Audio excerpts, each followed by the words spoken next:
Burning Abyss has gone through several evolutions over the course of the last few years, and it finds itself in an interesting position, having had a recent resurgence, and there are a few different variants that can be played. Some of them are more competitive than others. There are some definitely more budget, more casual friendly ones, and there are some more expensive, more complicated variants as well. So let's start kind of on the more competitive end. The more competitive versions of Burning Abyss are all going to run Sekka's Light, so do keep that in mind. They do require hand traps such as Ash Blossom, Droll, and Lockbird. They are going to be more expensive. So let's start with the Beast variant, which triggered the resurgence of Burning Abyss. This was innovated by Thomas Rose. It took first place at UK Nationals. It basically is composed of the Beast element of it anyway is composed of 3 Rescue Cat, 3 Gallus the Star Beast, and 1 Elephant. The idea being that Rescue Cat is a 1-card Dante, as Gallus the Star Beast is level 3, or a 1-card Naturia Beast, as Elephant is a level 2 tuner, so it and a Gallus is a Naturia Beast, which is very, very strong against Sky Strikers. You can get all their spell cards. Oftentimes they just really don't do anything once you drop a Nat Beast turn 1. So some duelists have taken it a bit of a different direction and dropped the Naturia Beast and the Elephant for a Pero Cerberus. There was a build that did that at the European WCQ that was very successful. I think that's an interesting alternative. It's more generic. If it's in your graveyard and you take damage, you can banish it from your graveyard and destroy a card your opponent controls. So it does something in the graveyard. By summoning it, you actually push for more advantage. The thing with Gallus the Star Beast is that it does have an effect that allows you to special summon it from the hand, which is pretty cool because then it doesn't clog. But then it doesn't actually do anything. Unlike Burning Abyss monsters or Fiendish Rhino Warrior or whatever else, when it hits graveyard or when it's on the field, it doesn't really do anything. So I think that Pero Cerberus is definitely a compelling alternative to Elephant if you want to drop the Naturia Beast. Overall, I would say that Rescue Cat is a very powerful card, as it's just a +1 basically. It gives you 2 monsters to make Dante or Naturia Beast, which are normally -1s to summon. I would also say, however, that Rescue Cat really makes the deck a lot more fragile. Normally, Burning Abyss is not at all afraid of hand traps, really. Hand traps are very suboptimal. There are a few things you can negate, but they are really never worth the card. Your opponent pretty much just has dead cards or cards that they have to waste, Blowing an Ash Blossom on a graph is in some ways good, and sometimes it can hurt you, but it's almost never really worth, it's never worth it for your opponent to have spent a resource, a very limited resource of the number of cards they have total, on doing that.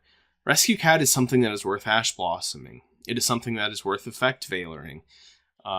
So that is a thing to consider. A very similar build, considering it tends to keep in the Gallus.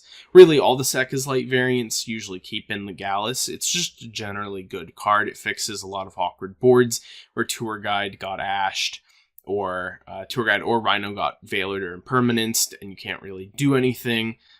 Gallus fixes those boards, and it's great for link climbing, so it's usually kept in anyway. But really, when you go to the Warrior variant, which uses Destiny Hero Malicious and Fabled Solkius, you just take out the Rescue Cats and either the Elephant or the Cerberus. The strength of this variant is that it does allow you to search Blackluster Soldier Envoy of the beginning with Isolde. It also allows you to make Beatrice with Malicious and Solkius so that you can use its effect immediately. So you can say send a Fairy Tale Snow on your turn and still have Beatrice's effect on your opponent's turn to send Farfa or something like that. There is a pretty cool combo where you can have both Isolde and it pointing to a Beatrice on your first turn board, which is pretty neat. Again, I would say that compared to Pure, it is a little more fragile to hand traps, but definitely not to the degree that the Beast variant is. Because, yeah, if they negate your Malicious, that kind of sucks, but it's sort of whatever. You're not really losing a lot of cards. It's more of they're just denying you some extra bonus stuff, which isn't too bad. I would say the real detractor, though, is that it's not always bad to have Malicious or Sulkius in your hand. In fact, sometimes that's actually what you want. But they can also clog. You can end up with hands where you have, like 2 Malicious, Sulkius, and then just some, random crap that doesn't really work, like Hand Trap and 1 Burning Abyss monster. You do occasionally get those hands. Unlike Rescue Cat, Malicious and Sulkius are not starter cards. They don't start any combos. So it is a bit cloggier. I would say the ceiling is pretty high, though. Destiny Hero Malicious is very good for link climbing, considering that you can banish it once, link, and then banish a second time and get another material to link again. That's a fairly potent aspect of Destiny Hero Malicious. It's something that can be very free, just out of the grave if you mill it with Dante, if you discard it with a Nightmare. So that's pretty cool. Now let's move on to Pure. So the Pure Sekka's Light variant of Burning Abyss has probably the lowest ceiling of the 3, but it is also the safest. It doesn't introduce any outside cards that can be hit with hand traps. You don't have any cards that clog. Just overall, it's the most consistent, most safe. It just also lacks a lot of the power that can come from using the beasts or the warriors. Well, Fabled Sulkius is a fiend, but 3 warriors and fiend. So there isn't a ton to say about it, honestly. There's more room for stuff. If you want to run extra hand traps, you can. If you want to run extra Burning Abyss monsters, you can. Want to try out your really weird honest tech? Sure, go ahead. I think in Pure you can make room for that. So there are definitely some merits to it. I would say that I prefer the Beast and Warrior variants just because it gives the deck the ceiling to compete with a lot of these newer decks that can link spam. But, I think in a really long tournament like YCS or WCQ, maybe the consistency of Pure is preferable. Don't really have the data on that. So going into the more casual variants, so the non-Sekka's Light stuff, it's going to be cheaper. You don't have to run as many hand traps. You can run regular traps. It's obviously not going to be as good. It's not going to be as good going second. That's one of the appeals of the Sekka's Light variants, is that if going first, going second, there isn't a massive difference. It is nice to set up a first turn Beatrice, but it's not really the end of the world either way. So for this, we'll continue to talk about Pure, but in the non-Sekka's Light variant. This is where a lot of the space that would have been spent on the Beasts or Warriors really comes into play. It allows you to make room for things like Floodgates. You can take out some of the hand traps that are too expensive, put in stuff like the Solemn Brigade.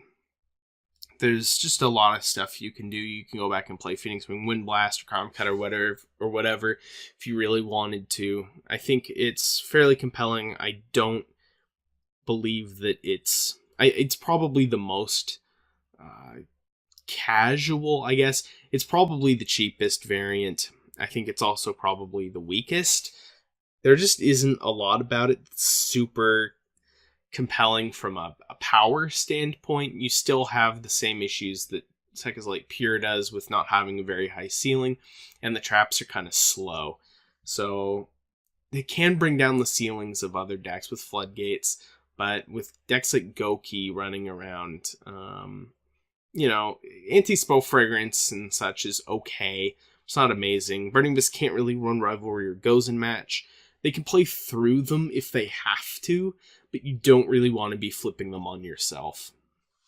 So definitely, if you're just starting out with Burning Abyss, you don't want to commit a large amount of money, or you can't afford whatever, I would say it's a decent place to start. The other non-Sekka's Light variant is Phantom Knights. So the issue with Phantom Knights is that they use Fog Blade, which conflicts with Sekka's Light. That being said, there are a lot of great things about Phantom Knights. You know, they still can contribute to making monsters on the field. They do stuff in the graveyard.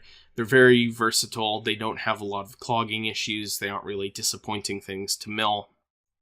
They're just overall solid. I will say, though, that the merits of them are a little bit reduced because of Master Rule 4. You know, it used to be that you could normal summon your Cloak and the special summon your Boots and make another Dante. You can't really do that now. Now they're pretty much solely used for link climbing, which makes them kind of just strictly worse than other engines in a lot of ways. They are also potentially kind of dangerous, because if for any reason one of them gets stuck on your field, then you can't summon any Burning Abyss monsters. And it's not really super worth it.